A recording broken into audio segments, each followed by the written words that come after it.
I'm really excited about our next speaker. Her name is Ekaterine, and she is from Georgia. She's a professional certified coach with International Coaching Federation, a certified business trainer, and emotional intelligence practitioner.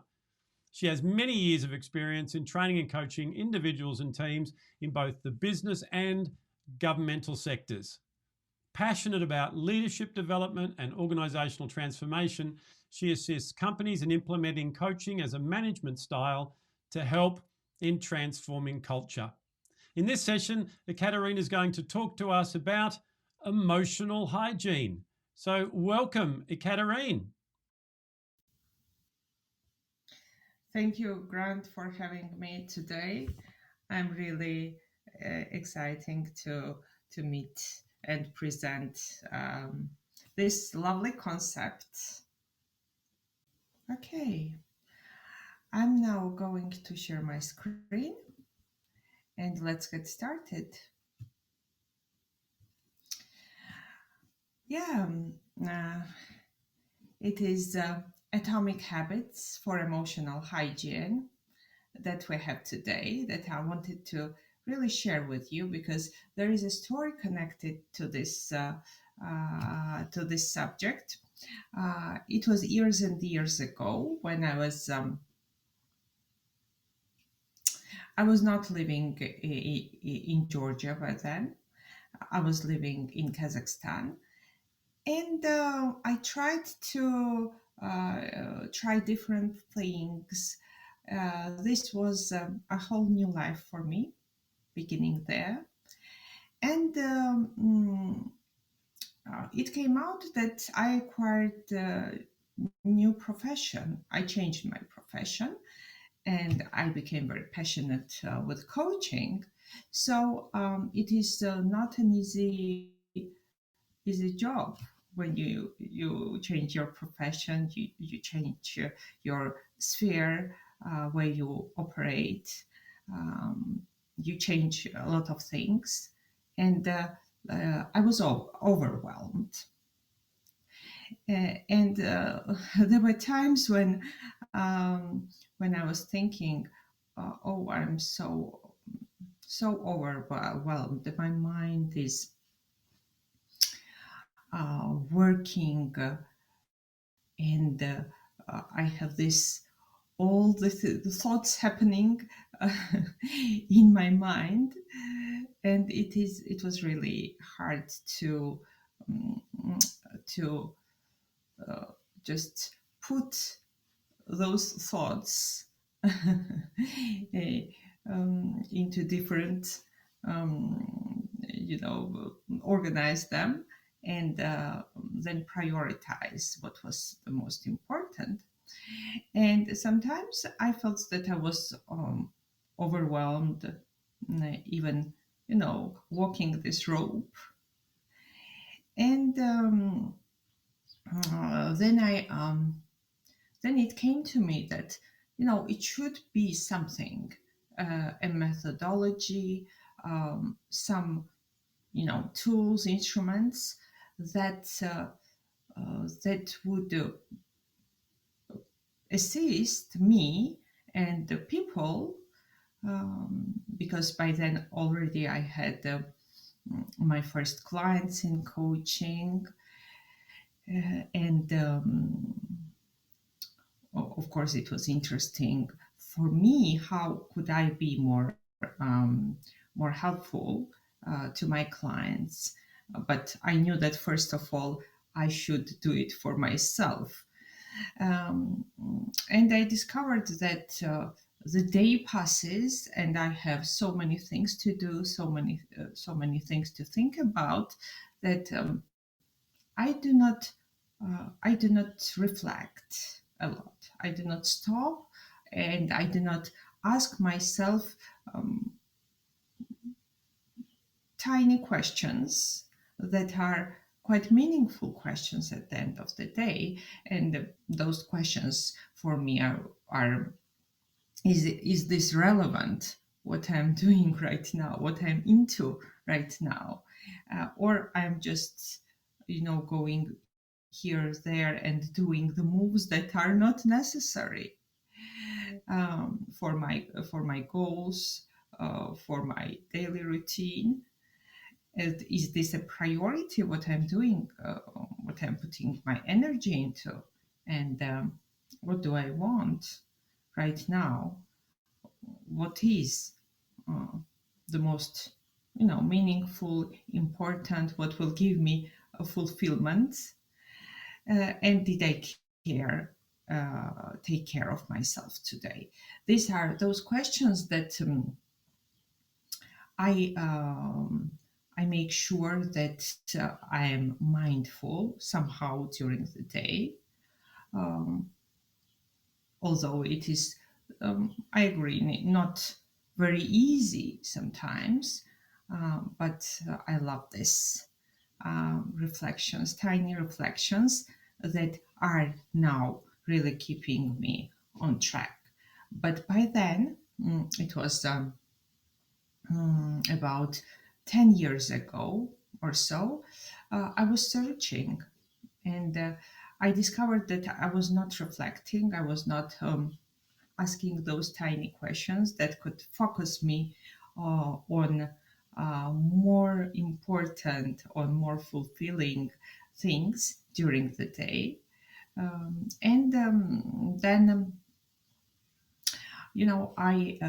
I thought that it should be something, because uh, it should be something. We have to have some system to keep not only our physical hygiene, but our emotional and mental one, as um, as it is sometimes very overwhelming, especially when I had to do multitasking and different tasks throughout the day and meet a lot of people, because um, um, I was conducting trainings, I was a speaker, and I met a lot of people during the day, and those were marvelous people.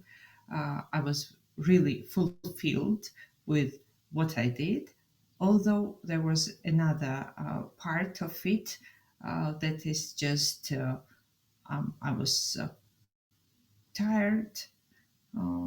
I was sometimes overthinking a lot of times, and it should have been done something about it.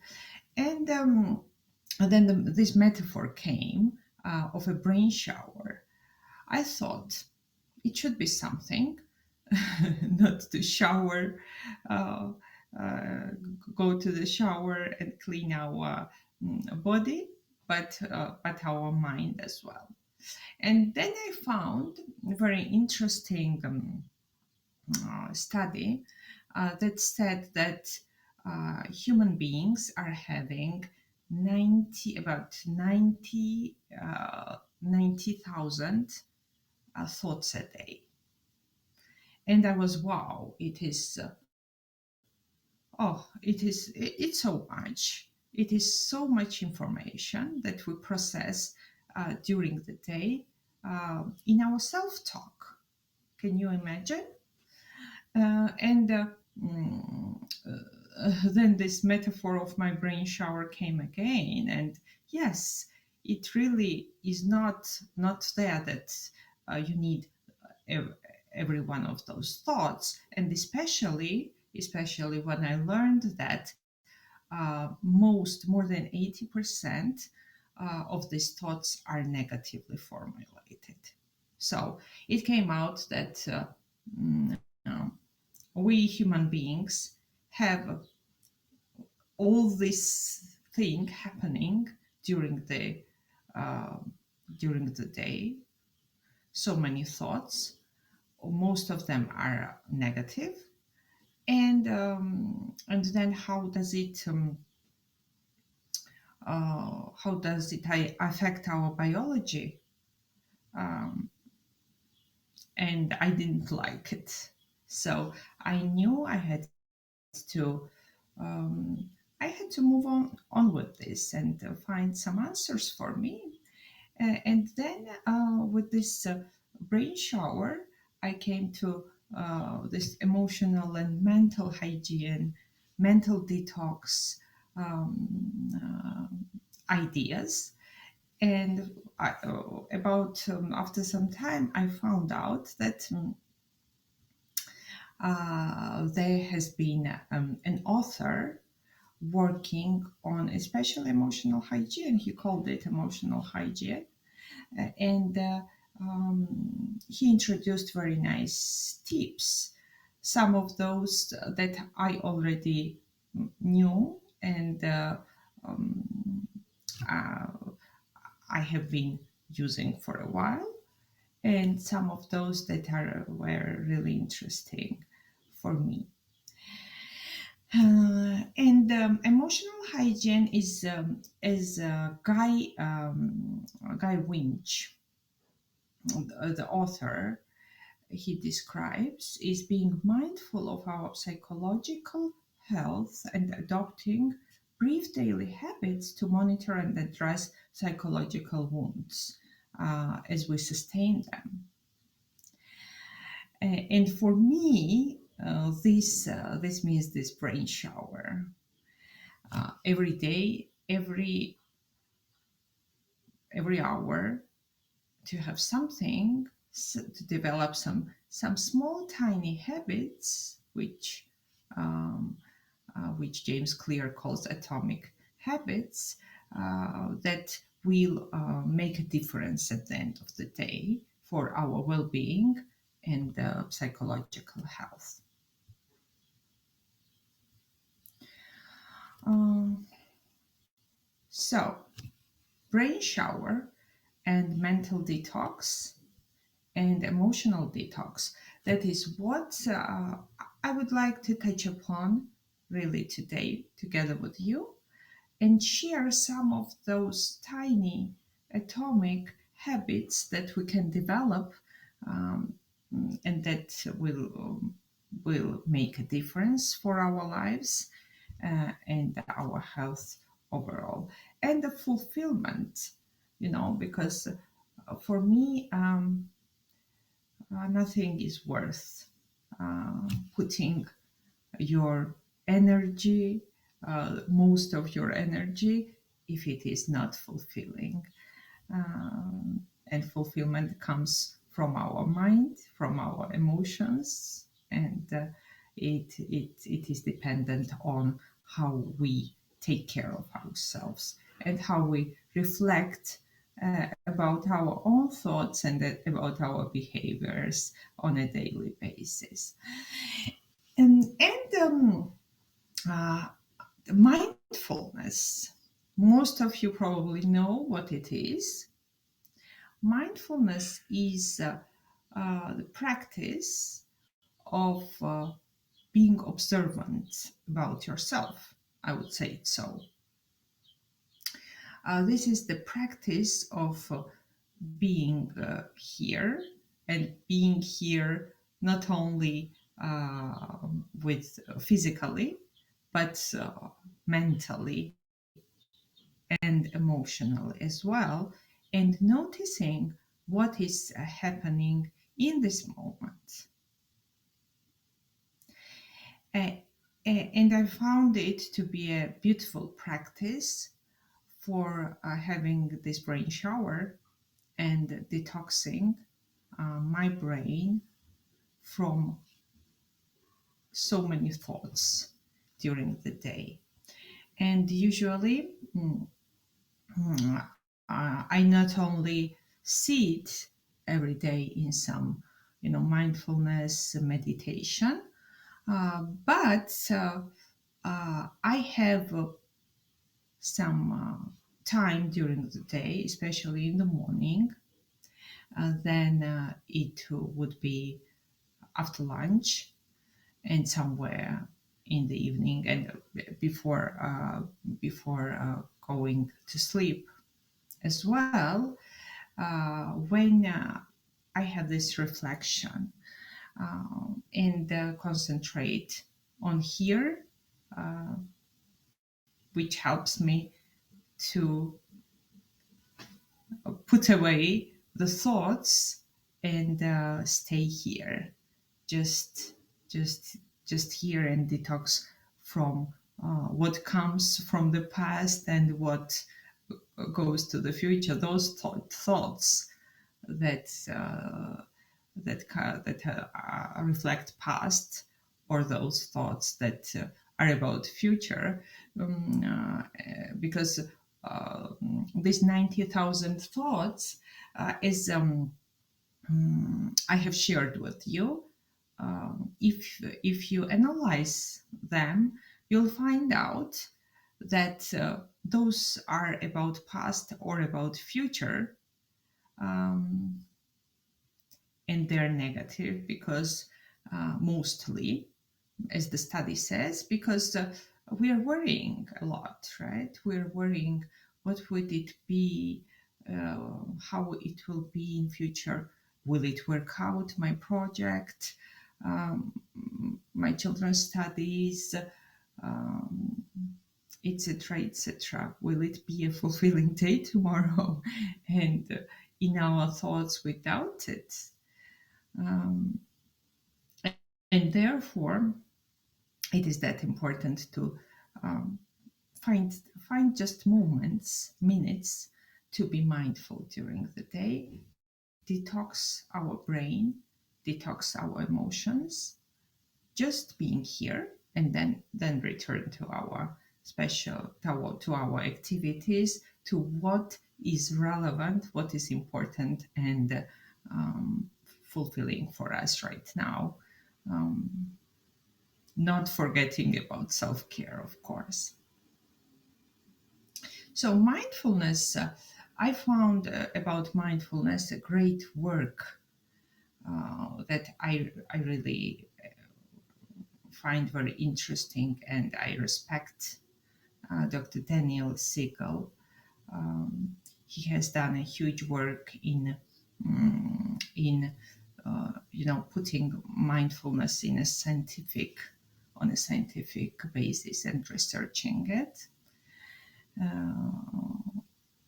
And what happens when we practice mindfulness is brain structure integrates, it improves. Stress hormone, maybe you are aware of it. It is cortisol. This hormone is called cortisol, and mindfulness practices, what they do, they reduce stress hormone cortisol, and therefore we have a better microbiology happening all the way in our bodies, that affects, of course, our well-being and our health, and because of that, it strengthens the immune system. Mindfulness practices, if we do it systematically, and when we make mindfulness as a part of our atomic tiny habits plan. It also is proved to reduce cardiovascular disease risk, as studies show, and inflammatory response. It regulates inflammation in our bodies, which is also of a huge importance for our health.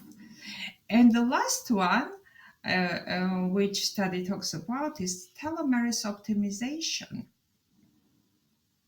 And telomerase is a very interesting thing.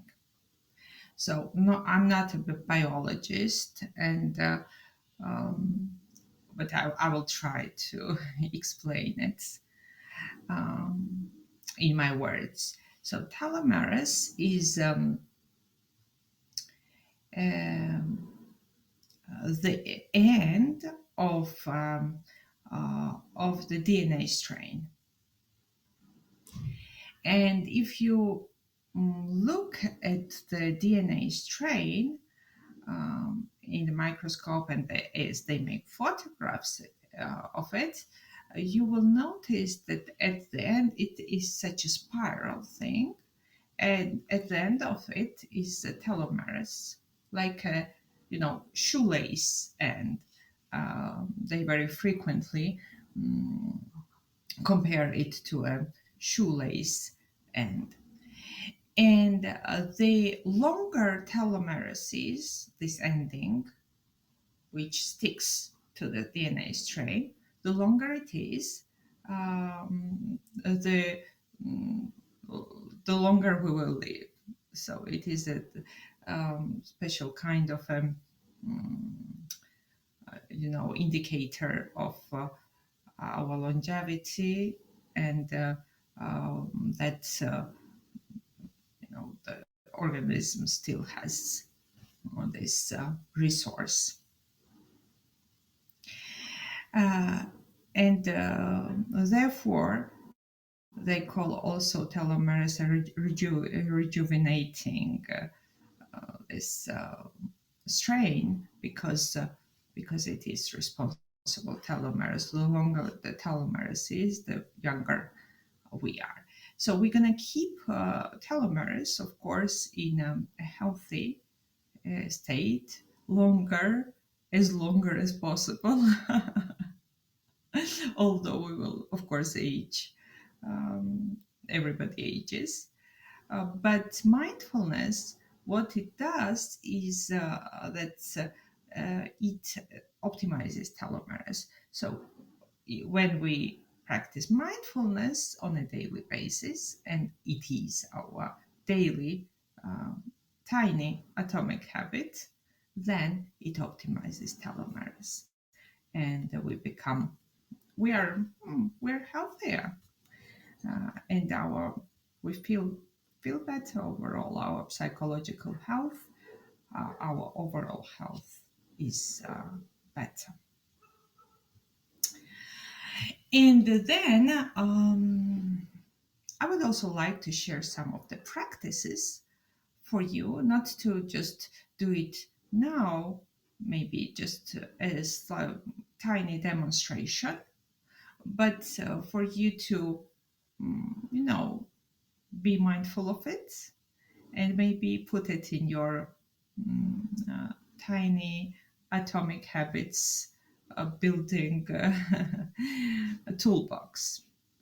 And one of those practices that really helps us to stay here, mindful, and detox our brains is box breathing. And many of you may know about this practice. Some of you, maybe for you, it is new, and congratulations on that. And I like this practice because it is it doesn't need much time, so it needs just several minutes, and it has all potential to you know to use it and grow our small habits that are meaningful at the end of the day, and do it 2 times, 3 times a day. Uh, mm, when we feel that we're overwhelmed, and our mind is rallying to past and future. And this practice is just just inhaling deeply, and you wanna mm, keep your body and spine straight when doing this, and sitting comfortably with your hands on your knees, uh, and just exhaling for 4 seconds, holding the breath for 4 seconds, and inhaling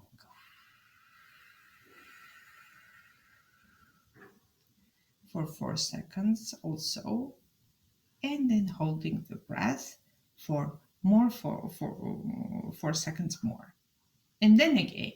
And you can repeat it for several times during the day, and you can do it everywhere. That's why I have a certain criteria of picking the toolbox, my toolbox, and also when I train people and I do business trainings. I work with mostly corporate world, and of course, this is what these people need, because the people in corporate world, they are very busy. They have multitasking, and of course they need brain shower. And I pick those practices that are that best stick into, that best can fit into the daily routine. And it is the practices that are short, that require not more than 3-4 minutes, 5 maximum. And you can do it everywhere, so they do not need to find um, to some you find a mat or something uh, special uh, special things to do those practices. So breathing is always a good idea, and I would really recommend this practice. And another one that I really love, and is also very much into this criteria of being short, and you can do it everywhere. It is a walking pen concentration activity. Um, and concentration is always a good thing to do and practice, um, because it enhances our focus. It is also related to mindfulness. And I already told, I have shared what mindfulness and how good it is for our well-being. And for this practice, you can prepare a piece of paper and pen, just this, nothing more. Put, for example, a 1 minute or 2 minute timer on your smartphone, and just start to draw a line and concentrate on it. So you draw an outline and concentrate, and as soon as thought comes to your mind, you draw a twist. Then you continue to draw a line, and you draw twists every time a thought disturbs your mind.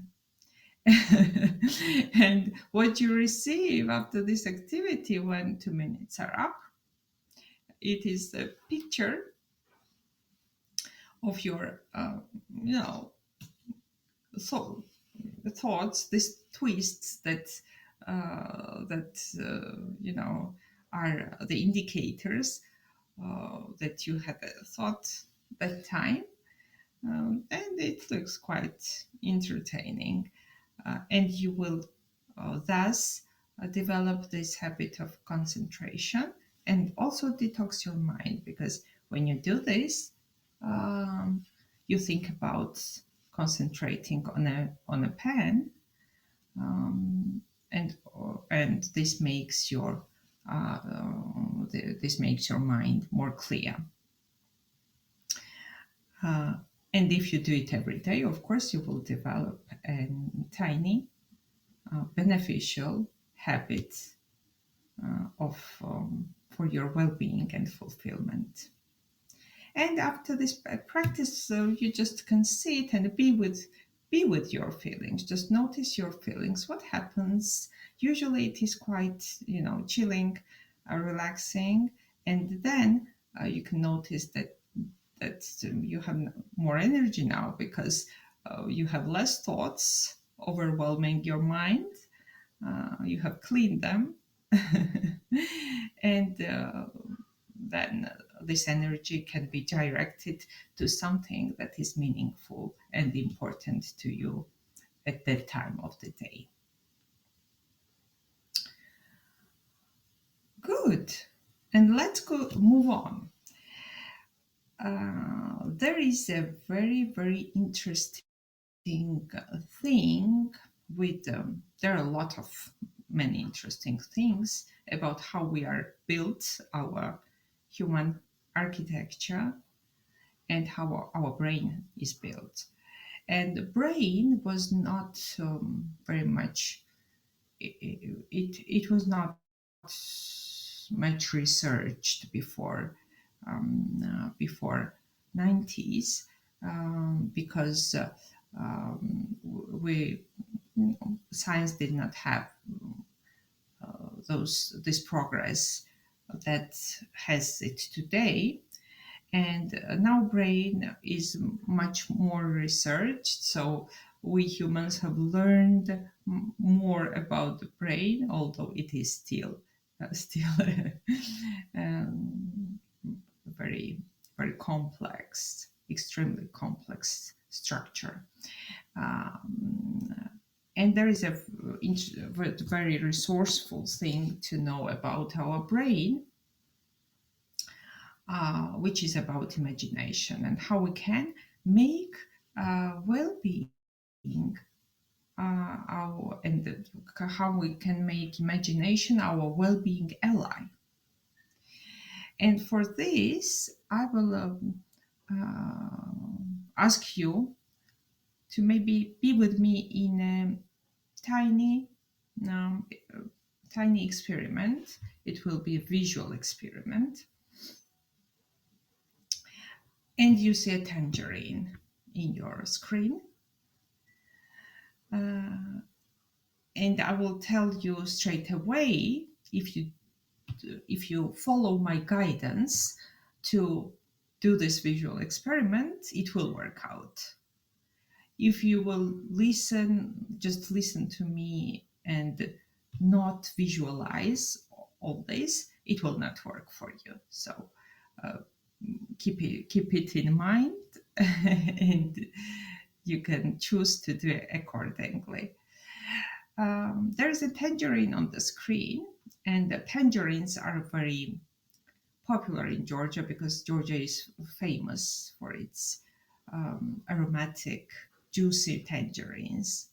Although it's not a season now, but let us visualize that we have a tangerine in our hands, and it is very aromatic. And let's start to open this tangerine and feel this aroma, and then take a part of it and just bite. And when we bite the tangerine, it has this sour, sweet juice. And if you did this visual experiment, then you would notice that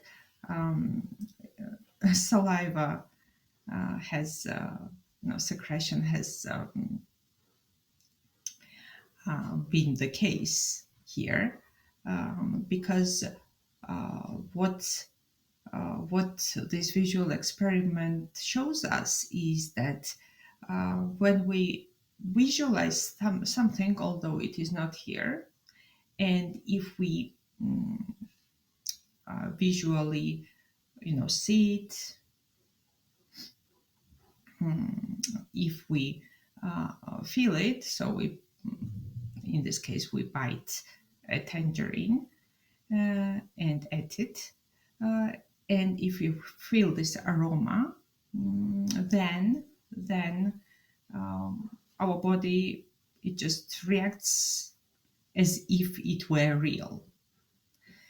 And the this is the very interesting and resourceful side of our brain, which gives us the opportunity to shift our focus and shift our inner state, emotions. And it just works to refocus sometimes during the day from your thoughts, which are about thinking about future and what can go wrong with it, with concentrating what is meaningful now for your nowadays goals, and just doing a small tiny portion of it, or concentrating on just drawing your attention to other things. When you become mindful that these thoughts are not supporting you now, because it is a part of this catastrophic thinking, like, oh, what could be, what could go wrong, you can direct your attention to a more resourceful state, just visualizing your goals, that they came true, you have achieved that, visualizing your achievements, or just memorizing about um, what was good really during the day. What did you accomplish? Just tiny steps that worked out. Although it could be that this was not the best day in your life. And for this, also, uh, one of the best practices and states of mind and body are a state of gratitude. The gratitude is a state that is connected with those hormones that are on your screen. Serotonin, which is known as a happiness hormone. Oxytocin, known as love hormone, and dopamine, which is known as a hormone that is responsible for our pleasures. And I want to share with you a brief practice, which which uh, which is my favorite, and I will show you a bit later why is it my favorite. And for this practice, you will need, 4 3 minutes, maximum 5, if you go into and think a lot to whom to write it, whom to pick. Um, and you will need a piece of paper, pencil, or you can do it just in your smartphone notes, or in the Word file. And you just sit and think about one person in your life who you think deserves gratitude from you, because those are people who made the good, kind things to you, who helped you at some state of your life, and etc.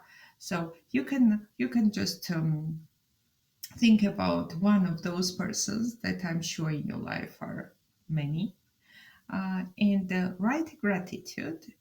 And the example is that I'm grateful, for example, to my team member Nina for following up on this project while I had a long weekend with my family.